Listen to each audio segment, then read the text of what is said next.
Bermasalah nggak kalau seandainya Menteri Agama itu bukan Muslim? Pertanyaan yang menarik. Kalau di dalam Islam tentu saja tidak ada Menteri Agama. Itu yang pertama. Ya. Dan kalaupun ada Menteri Agama, maka dia harus beragama Islam. Oke. Dia harus beragama Islam. Artinya setiap jabatan-jabatan itu beragama Islam adalah sesuatu yang wajib. Kecuali kalau misalnya jabatan-jabatan yang tidak esensial menguasai hajat hidup orang banyak. Misalnya seperti majelis umat itu boleh orang yang bukan Muslim. Kepala sekolah boleh orang bukan Muslim.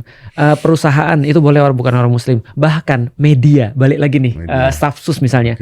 Pertanyaan sederhana. Kalau nanti Islam punya misalnya Islam punya kekuasaan ya, kekuasaan berdasarkan Islam taruhlah.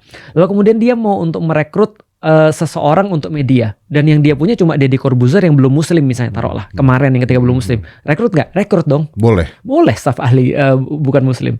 Karena Rasulullah pernah merekrut orang yang ahli untuk menemukan jalan, navigator untuk menuju ke kota Madinah. Karena keahliannya dibutuhkan. Keahliannya diperlukan. Itu boleh. Tapi kalau untuk jadi kepala nggak boleh. Kalau jadi kepala nggak boleh. Jadi kepala nggak boleh. Dan di dalam Islam juga tidak ada menteri agama sih. Tapi ya memang sih, saya paham sih. Memang ada beberapa negara juga nggak ada menteri agama. Tahu nggak Om kenapa Om?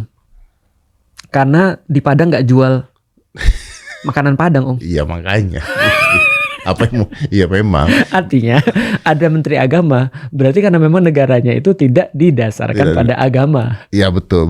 Dan berapa negara juga sebenarnya yang agamanya ada bukan hanya satu, tapi mereka nggak punya menteri agama. Benar, ada loh. Benar, banyak banget. Eropa hampir semua nggak punya menteri agama. Itu kan bukan semuanya Katolik atau Kristen kan. Benar. Tapi mereka nggak punya menteri agama. Karena